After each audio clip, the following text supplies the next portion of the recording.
Assalamualaikum warahmatullahi wabarakatuh. Apa khabar adik-adik sekalian? Ustazah harap adik-adik semua berada dalam keadaan sihat dan gembira selalu. Alhamdulillah, berjumpa lagi kita dalam video Mari Belajar Pendidikan Islam Tahun 2. Baiklah adik-adik sekalian, hari ini Ustazah nak kongsikan bahagian sirah yang bertajuk Nabi Muhammad SAW, sahabat sejati. Apakah maksud sahabat Nabi Muhammad SAW? Sahabat Nabi ialah seseorang yang bertemu dengan Nabi Muhammad SAW, beriman dengan baginda serta mati di dalam Islam. Sahabat yang terpilih ada 4. Yang pertama Abu Bakar As-Siddiq, yang kedua Bilal bin Rabah, yang ketiga Sumayyah bin Khayyat dan yang keempat Ali bin Abi Thalib.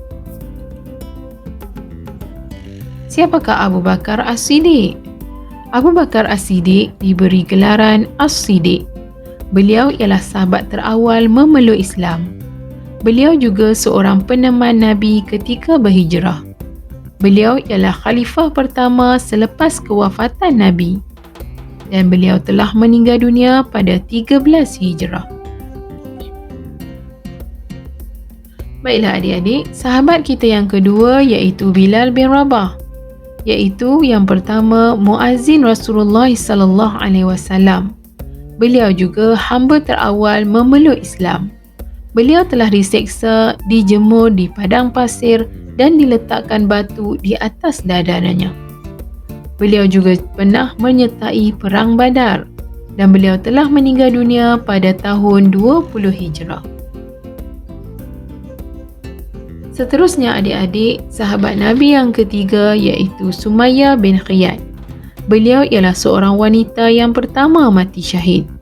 Beliau juga seorang ibu kepada Ammar bin Yasir.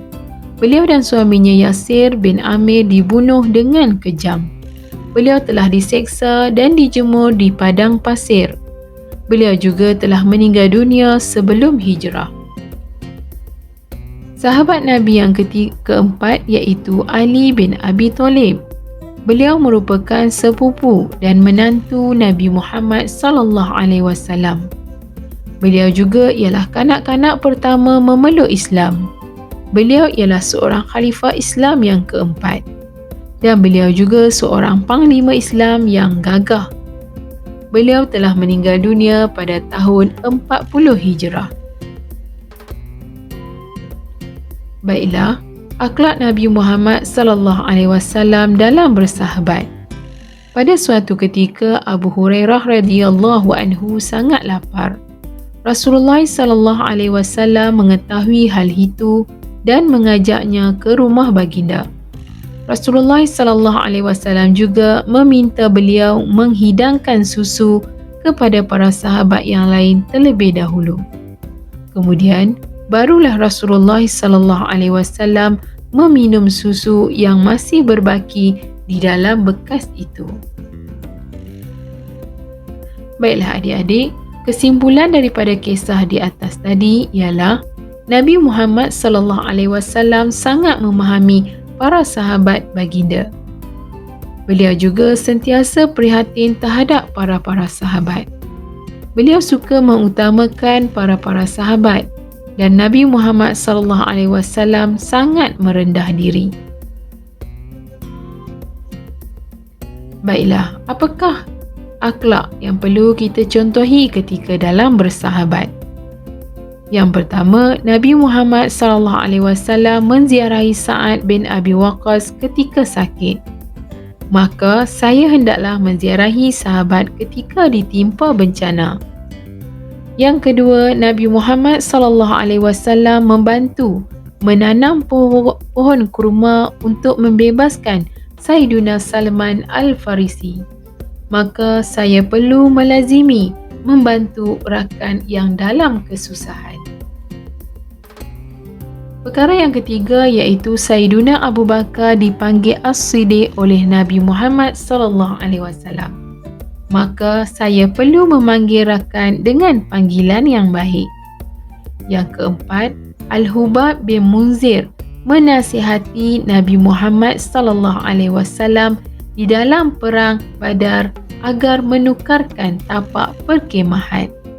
Maka perkara yang perlu saya ikuti ialah saya bersedia menerima teguran dan menasihati kepada kawan-kawan.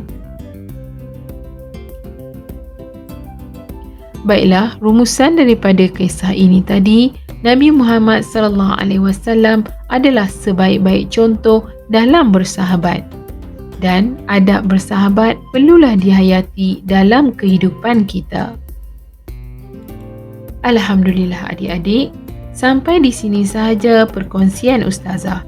Semoga adik-adik gembira mempelajarinya. Sekian, terima kasih.